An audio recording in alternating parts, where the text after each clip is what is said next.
A parable to note: a man with no boat should be reluctant to boast openly, but he can't help but promote the evil done without boat, as he hides behind a language of three.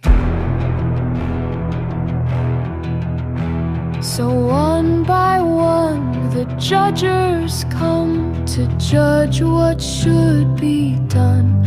They see what they see in the language of three, and they hand out their findings in the language of we. They filed in like the UN after viewing the evidence, as they'd become fluent in the language of three. Not just confession, you see, to some horrible deeds, but to great delight in the way he would gloat. In the language they spoke to the man with no boat, ambiguously to note their reproach. The guilty thought, how many more could there be? How have they seen? How do they speak? How did they read the language of three? Damned was he, right down to his teeth. He shall never have peace, shouted a girl on the street, in the language of we, then again in the language of three. They looked at him disdainfully. Some things can't be feigned, you see, and though usually tactful to the highest degree, the judges couldn't help but agree.